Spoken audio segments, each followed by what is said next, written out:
Well, you could say they're in a league of their own. We're talking about the American Youth Football Shelton Seahawks football team.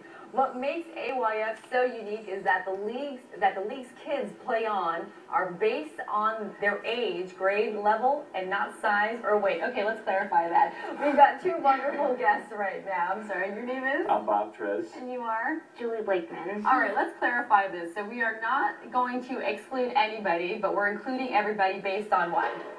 Grade and age-appropriate football. Okay. It's really terrific because, you know, over the years you would talk to somebody and say, I was too big to play football, or, you know, my son happens to be a pretty good example of that. And, you know, as years have gone by, the evolution is, hey, why don't we just let everybody play the game grade and age-appropriate? We don't have kids playing beyond their maturity. Just because of weight, we don't have an older 8th grader playing with a younger 6th grader just based on their weight. And the secret to the sauce really is they play with their friends.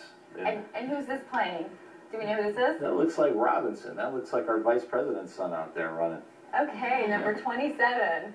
All right, so you're saying that it really is kind of a more, I like the idea that it's more social. It's kind of a social-based athletic kind of get-together because it isn't based on your size, which a lot of times when you think about athletes, the bigger you are, the better you are, especially if you're a football player. So in this case, you're saying it's more of just like an age thing. Am I correct? Or? It's more age and grade. We're putting kids together that, you know, we're not playing them beyond their maturity level. In other words, an older kid would always have more experience, even though he may be lighter. There's a term called the older lighter out there. However, like I say, All-American, we've taken the scale away. We don't embarrass children throwing them on a scale. They might have to. In the past, kids have historically been asked to sweat down. You see this number 65 on the screen? That's Mark Ortiz. Mark is a big boy, and he came over to our program. And, how old is he? Mark was 13 in that picture. He's 5'10", and he's just slightly over 250. Okay, so yes. He's a lineman. And, you know, like I said, the grade and age appropriate format, the All-American format, will allow Mark to develop as a young man into a lineman at this point in time in his career. You know, who's to say that he doesn't grow up, trim down, whatever might happen to him, but he's getting the opportunity to play.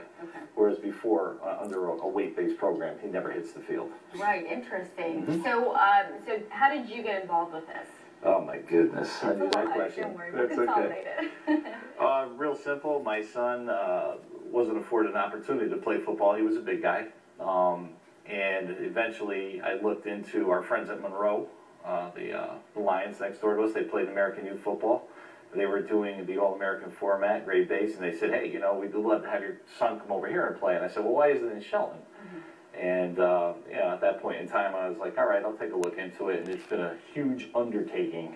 And, you know, long story short, it's very satisfying to work with children and the cheerleaders, the football players. But at the end of the day, you know, where's the opportunity to play? Right. And we took that advantage and joined up with American Youth Football. And now we're up to 280 kids, and we're rocking and rolling with our Julie Blakeman, our fundraiser. And so let's talk about the fundraiser. It's gonna be great. Okay. It's next Saturday, June 23rd, on the Shelton River Walk. We're bringing a cow down. You can come by and buy a square, and if the cow chips on your square, you'll be the grand prize winner of $500. So the event starts at 10 a.m., correct? Starts at 10 a.m. At 3 p.m. Now, is there a better time to get there to just kind of confirm you're going to win? I mean, it's kind of first come, first serve as numbers. The farmer's market's going to be happening at 9 a.m. at that kind of the same location, so you come down earlier. We're going to have the roaming railroad there for train rides and touch a tractor and crafts, and there's just going to be a whole lot of fun happening down there. Thank you so much, and I really appreciate it. So we do have this fundraiser, and of course, if you want to find out more about it, more details, and exactly when to get there, we've got WTNH.com. You can click on Good Morning Connecticut and find out more details. In the meantime, we're going to go ahead and take a look outside our live camera over Middletown.